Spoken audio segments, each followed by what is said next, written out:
Hello friends, स्वागत है आपका हमारे यूट्यूब चैनल में। तो गाइस, आज की जो वीडियो है वो, अगर आप credit cooperative society multi state registration कराना चाहते हैं तो आपको आपके लिए ये वीडियो है। स्टार्टिंग से लेके लास्ट तक देखिए, जिसमें बहुत सारे रूल्स एंड रेगुलेशन नए नए आए हुए हैं, वो हम आपको डिटेल शेयर करते हैं। तो अगर आप क्रेडिट कोऑपरेटिव सोसाइटी या फिर मल्टीपर्पज मल्टी स्टेट, दो तरह से है, multi state credit cooperative society या फिर multi state multipurpose cooperative society अगर आप रजिस्टर्ड करवा रहे हैं तो आपको ये ज़रूर ध्यान रखना पड़ेगा कि आपके जो स्टेट आप जो सेलेक्ट कर रहे हैं वो कंटीजियस बॉर्डर होने चाहिए। इसका मतलब आपके बॉर्डर से वो टच होना चाहिए। अगर मैं एग्जांपल के तौर पे देखूँ तो हरियाणा दिल्ली, हरियाणा यूपी सब बॉर्डर से टच है। Maharashtra Karnataka, Himachal Pradesh Uttarakhand, Himachal Pradesh UP.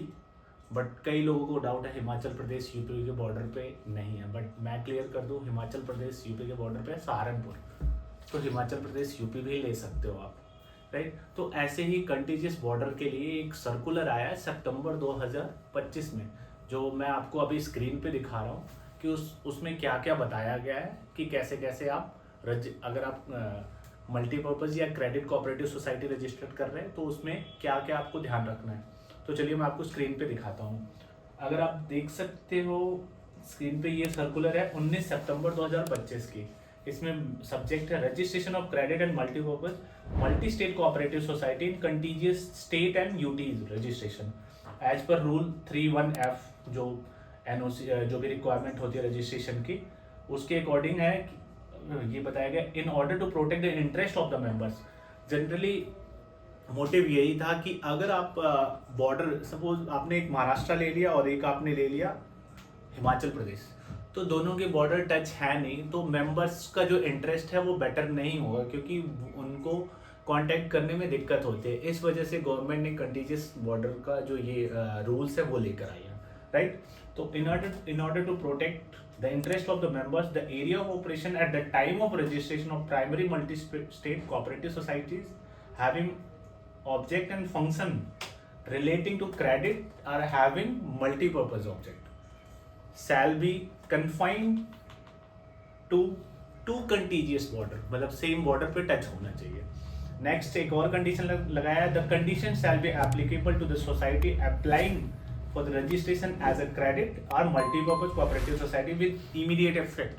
immediate effect मतलब 19 सितंबर को ही ये इफेक्ट हो चुका है। अगर आपने कोई एप्लीकेशन डाली होगी तो वो भी कंटीजियस बॉर्डर के रूल्स में आएगी। अगर आपने बॉर्डर नहीं लिया होगा तो वो रिजेक्शन में चली जाएगी, राइट। अगर पुरानी कोई होगी तो इसमें एक चीज और ध्यान रखना, अगर आपकी सोसाइटी क्रेडिट या फिर मल्टीपर्पज नहीं है तो आपको कंटीजियस बॉर्डर का ये रूल नहीं अप्लाई होगा, क्योंकि इसके थर्ड ऑप्शन में ऑलरेडी लिख दिया है this condition shall be applicable to the society applying for registration as a credit and multipurpose.